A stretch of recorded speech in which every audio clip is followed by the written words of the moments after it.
Hi, welcome to the High Pulse Gear YouTube channel. My name is Joe Lang, co-founder of High Pulse Gear. It's the middle of July, fishing's been great, but today we've got deer on our mind. We're getting ready for fall hunting, and by doing that we're going to be planting food plots around our area that we hunt. I will note that we've already planted some soybeans out there and the deer seem to have been coming in and like that soybeans that have been starting to grow. But today what we're going to do is plant some seed for the fall and winter. We have tried lots of different seeds over the years. Suggestions from our favorite hunting shows, YouTube channels, advertised at the stores. We bought the most expensive and we bought the cheapest. What we found is in this area it didn't make a difference. So this year we went to a co-op and we bought rapeseed and turnips. For us in this area, that seems to work the best. So we're going to stick with that. We're going to try this seed out from the co-op this year, and I think we're going to have enough left over for next year as well, since you can tell that these bags are pretty big. I'm going to be using a regular hand spreader. Now, I am fortunate enough to have a friend that does have a tractor that's already prepped the land for me to spread the seed on, and he'll go back over it with the tractor when we're done, just to cover up the seed. If you don't have a tractor and all you got is a four-wheeler, that's okay, because I've gone to other places, friends' properties, where we've just used a four-wheeler and a harrow, and it worked great. Pulling out the old weeds that are there, or anything else that's been growing there, planting the seed and going back over it, dragging back a little fence line thing over it, and it worked great. I mean, the plants grew. So again, no matter what your circumstances are, there's a way to get this seed planted for the fall and winter. So let's go ahead and I'll explain what we're doing during the process, and thanks for joining us. Let's talk about the layout of the farm. The farm consists of a small little area of timber on the east and the west end, 2 ponds, a large one and a small one. Now the farm land is what takes up a majority of the property, and it is part of the CRP program in our state.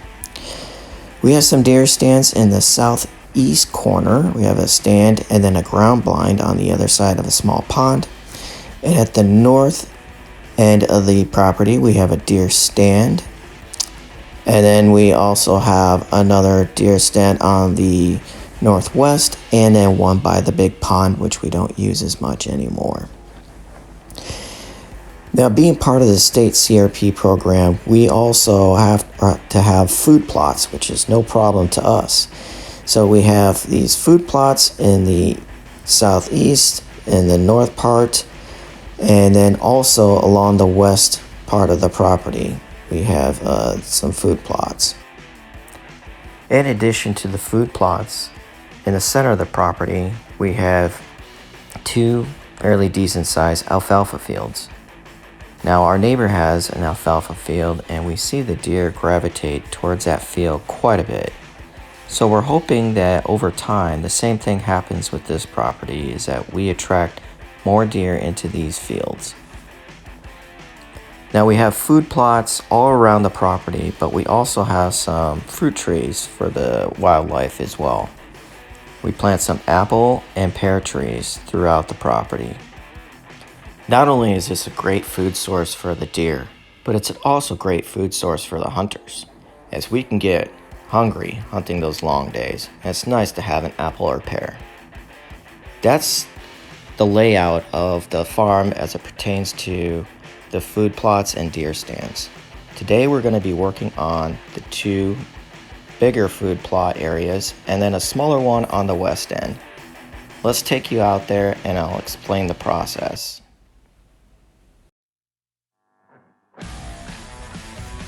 The food plots are 1 acre in size. A majority of the food plot has been planted in the spring with something other than our fall and winter seed.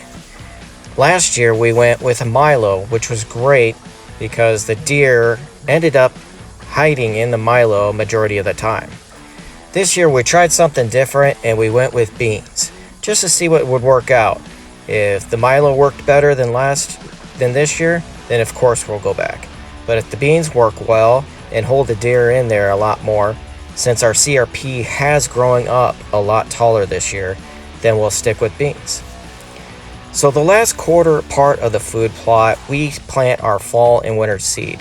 As you can tell, the land has already been prepped. My buddy Tom went over it with the tractor, got all the weeds and the ground overturned, so it's ready and prepped for me to put seed down. I am doing this by hand, going row to row, back and forth, spreading the seed out. And then he is coming back over with the tractor just to put a nice little thin layer of dirt over the seed. This process has worked very well for us over the years. So as a practice, we continue to do it. I'll also go through the bean part of the food plot and drop some seed down in there. We did watch a YouTube video this year and it suggested that you can intermix your beans with your fall and winter food plot seed, and it works really well. So we're going to try it out, see if it works this year, and if it does, great, we'll continue to do it. If it doesn't, we'll change it up. That's the beauty part of this, is each year we tend to try something different and we keep certain things that work well, and then we try different things in other food plots. So I'll continue to put the seed down, and then we'll move into another acre plot, and then on the northwest corner we'll put into those small little food plots over by the other deer stand. If you have extra seed, don't be afraid to go back over areas that you've already seeded. You're relying on Mother Nature, so any seed that takes is great. So I believe you can't lay enough food plot seed down in an area. If you have extra, go ahead and use it up. Well, there you have it, all planted and ready to go. Hopefully with a little bit of luck, the weather will cooperate this year and we'll have a great food plots in our area here. I'm excited. It's just that one step closer to deer season. Thanks for joining us. Like, subscribe to the YouTube channel.